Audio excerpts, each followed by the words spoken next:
Quelle est la différence entre un préservatif, une chaussure de sécurité et un jouet pour enfants? Alors oui, je sais, entendre préservatif et jouet pour enfants dans la même phrase, ça fait bizarre. Mais ces trois objets sont soumis à des normes volontaires pour éviter les accidents.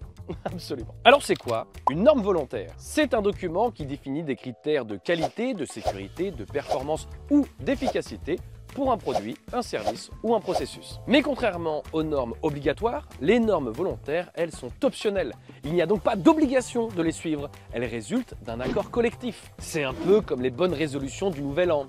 On devrait s'y tenir, ce serait mieux pour tout le monde, mais après tu fais ce que tu veux, hein. Qui suis-je pour juger? La norme NF X32001, c'est pas une plaque d'immatriculation. C'est une norme volontaire française conçue pour aider les organisations à intégrer la biodiversité dans leur fonctionnement.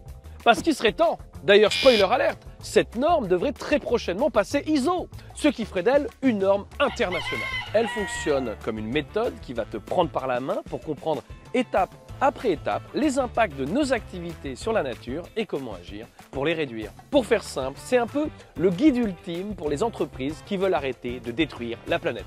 Et ça s'adresse à tout le monde, que tu sois en entreprise individuelle ou au 440. D'ailleurs, surtout si tu es au 440.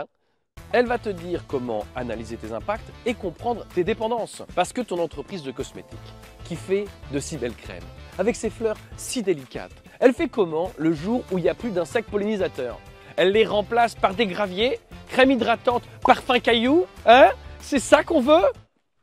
Évidemment non! Non! La norme te dira également comment élaborer une stratégie, la suivre et même communiquer dessus. Parce que oui, les gens ont le droit de savoir que ta crème, elle a sauvé des abeilles. Et crois-moi, les résultats, c'est toujours bien plus convaincant qu'une simple communication de greenwashing. Bref, tu l'auras compris, cette norme volontaire est un outil précieux pour celles et ceux qui veulent faire une différence positive dans leur environnement.